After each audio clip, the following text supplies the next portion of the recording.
Hey guys, it's Chelsea, and I'm here today with friend, foe in the industry, competitor, and fellow personal finance person, Erin Lowry, aka Broke Millennial. And I should specify here that while I talk about money in a more general way, I am still a writer by profession, whereas Erin is like an actual real personal finance expert. Well, thanks. So long story short, Broke Millennial, very similar to the Financial Diet, is a personal finance site where Erin teaches you everything you need to know about getting good with money, particularly if, like most of us, you have some debt. And now, after 4 years of being an awesome personal finance site, Broke Millennial is now a book. So I thought that on the eve of this book coming out and hitting stores everywhere, I would bring Erin in to talk a little bit about money. So kind of first and foremost, tell us a little bit about what money was like for you growing up, like your parents, your family, etc. My mom and dad talked to us a lot about money. And one of the stories that I share in the book and I share online, and it's kind of my origin story, like I'm some sort of money superhero, is that when I was 7 years old, on a hot North Carolina summer morning, my mom was having a yard sale. And my parents, from the time I was really little, wanted us to pay for 50% of anything we wanted outside of Christmas and birthday presents. And so I knew if I wanted to buy something, I had to have money for it. So my friendship bracelet business had kind of failed, and I was occasionally cat sitting for the evil cat next door, but I wanted another way to make money. So I thought I would sell donuts to all the haggard shoppers coming to my mom's yard sale. So my dad agreed to stake me. He went and picked up the Krispy Kreme donuts, brought them back. I enlisted my little sister to help me sell them. We sold out. And at the end, I'm thinking like, yay, I can buy so many Nerf gun super soakers at Toys R Us. And then my dad walks over, looks at my earnings, and he's like, well, you have $20 here, and it cost me $8 to buy the donuts, and your sister worked for you, so why don't you pay her $2, and then your net profit is $10. And I was 7. And so this was really kind of my intro into learning about money. And then from then on, my parents were just so open and vocal with how to handle money, discussing it. And it was never taboo. It was never dirty. It was never something that should cause you any sort of tension. Do you have like a piece of advice that you give to Broke Millennial readers for like, I literally never talked about money growing up. How do I deal with that? The first thing that I always recommend doing is addressing your psychological blocks. And everybody has them. Like even me, growing up in a household where we talked about money a lot, there are certain things that are just hard for me to get beyond. I was raised in a very frugal household, so every once in a while it's hard for me to spend money. And I have to talk myself up or into it. And so I think the first thing is to address where you're coming from. The next thing is to find something that speaks to you. So maybe it's reading Broke Millennial, maybe it's reading The Financial Diet, maybe it's listening to podcasts, maybe it's watching shows on CNBC, but there is something out there that will speak to you about how to learn and understand more about money. So obviously you're someone who kind of grew up with like a better money dialogue than most of us did, but I have to imagine that like almost everyone else, you went to college and were then like a dumb kind of broke student who had to figure everything out almost from zero. I mentioned earlier that my parents made us pay for 50% of anything we wanted. This went all the way through college. So I ended up picking the college where I got scholarship that was going to be able to pay for 50%. And I'm very privileged and fortunate that my parents not only could, but were willing to cover the other 50%. So I went into college knowing I would graduate debt-free. That's huge. Yes, but I still had to make money while I was in college. I'm not sure how I created this idea or metric in my head, but I decided I wanted to have $10,000 saved by the time I graduated college so I could move to New York City and I wouldn't have to ask my parents for money. I started saving, well, first I got a job as a resident assistant, nerd.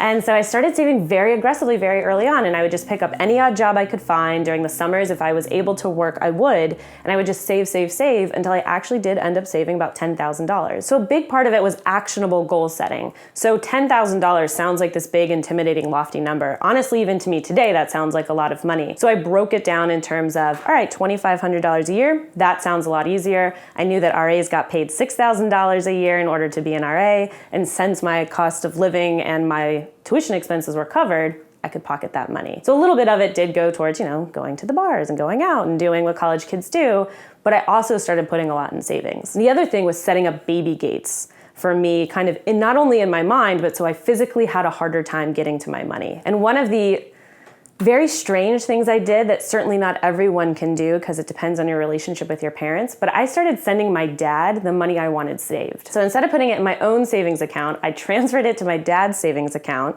He kept a ledger, I kept a ledger. If I wanted my money, he would send it to me, no questions asked, I could always get to it, but I had to think through, all right, so if I want to go visit my friend in Michigan and it's going to cost me $400 to get there, and I have to ask Dad, do I want to do it that way, or do I just want to penny pinch a little bit in the next couple of weeks and save it up out of money I normally would have spent in my everyday budget? And it's something I still do today. I have my savings account at a separate account or a separate bank than my checking account, so that when I log into my checking account, I don't see all the money I have in savings. So I'm less likely to skim a little off the top. So you're someone who doesn't have debt, but I remember that you said one time, and I think you obviously probably addressed it in the book, that your partner has a lot of debt, which I think is like something that a lot of people end up experiencing. Like even if they don't have it, they end up loving someone who does. So can you kind of talk a little bit about how you're navigating that and what your plans are for it and how you're dealing with it? One thing that my boyfriend and I have done over the years is we come back to the conversation over and over and over, probably way more frequently than anyone else really needs to do. But as soon as you realize that marriage could be in the cards for you with your partner, have this conversation and get financially naked with each other. And what I mean by financially naked is you need to have a conversation about what the debt loads are. I highly recommend sharing your credit scores and or reports. And you need to have a conversation about your long-term goals, your short-term goals, your vision of the future, what retirement looks like, all of these kind of things. You need to know that about your partner to make sure that your mentalities jive, or at the very least, you can come to some kind of compromise. It can be embarrassing, intimidating, awkward, all of that's going to happen. And if you're the one without debt, you also need to share. So I ended up sharing my net worth with him, which not very open with sharing that number. So it was kind of an intimate thing that the two of us could do. So he shared what he thought his full student loan burden was at the time. Turns out that there were more that later got unearthed further along in our relationship. And once we had a sense of that, we started coming up with a hypothetical strategy about how to handle it. And that's something that you don't have to do, but I do recommend having some sort of way to implement a strategy in marriage so that you kind of realize, first of all, you're thinking about it ahead of time, but you kind of realize how you two are going to work as a team. He feels very strongly that this is his debt, his problem. I feel very strongly that if we're married, it's our debt, our problem, because his financial situation is going to directly impact mine. So what we decided to do is my income, assuming that at the time we got married, it could support us, my income would pay for the day-to-day expenses and a little bit towards savings, and his income would go a little bit towards retirement, a little bit towards emergency savings, and the rest of his paycheck will go towards his debt. But he feels that kind of control over it and that he's the one paying it down, even though I feel like I'm contributing because I'm covering our living expenses, which therefore enables him to pay it down more aggressively. So one of the things that you talk about in the book and also on the site is kind of navigating a city that is as financially tempting as New York, and particularly in the book, I think you talk about navigating it on not a very high salary, which is, I think, something almost every young person kind of deals with. And I'm curious as to what your strategies were personally to living well in a city without a ton of money, particularly when you first moved to New York. Full disclosure, not having debt was a huge help. And I think it's important to let people know that up front. Beyond that, though, I was only making about $23,000 my first full year living in New York. To put that in context, the poverty line in New York is about $19,000, and that is like an unbelievably low sum of money to live on in this city when you consider just the average rent, average cost of living. And my rent at the time, and this doesn't include utilities, was $950 a month. So after the money that I had for rent, I had about $400, maybe $500 to live off of. And I didn't want to touch my savings. That was another thing that was factoring in. I had it, but I didn't want to touch it because I had it. My strategies were, one, I spent exclusively on what I valued. I was very judicious about how I spent my money. That's not to say I never went out to eat, or I never went to bars, or I never hung out with friends. What I recommend is have the awkward conversation, and especially if it's friends of yours, the other thing you can do, I call it the compliment sandwich counter. So if your friend says like, hey, let's go to brunch at this like $55 all you can drink brunch situation, and you're like, that sounds great, but I can't afford that in your head.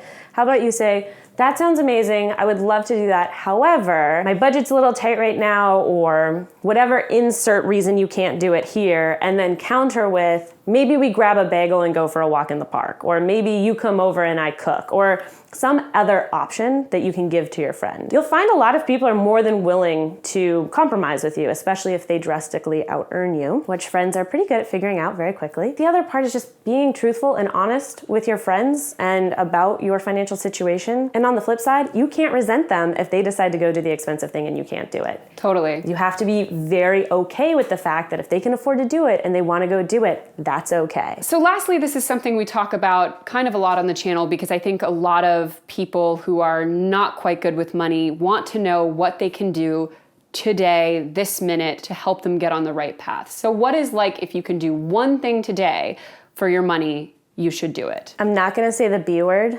budget, but I am gonna say cash flow, which is basically budget dressed up. And what I mean by cash flow is you need to know exactly how much you have coming in and exactly how much you have going out. And the difference is how much you have to spend. Now, if the difference is a negative number, that's when you have to start asking yourself the hard questions. That's when you need to figure out what's getting slashed, how can I be earning more money, what is it going to take to make my cash flow look better? But without a comprehensive understanding of your cash flow, it becomes incredibly difficult to be able to make any financial decisions. Mona masters her cash flow. So that's just a little bit about how Erin does money, but to learn a lot more about it, you should go to brokemillennial.com and buy Broke Millennial, the book that will be in stores on May 2nd, or you can pre-order now on Amazon, Barnes & Noble, anywhere you can find your books. And if you pre-order and send me the receipt at info@brokemillennial.com, I will send you a free bonus chapter of the book. So as always, thank you for watching, and don't forget to go to Broke Millennial, and we will see you guys next week. Bye!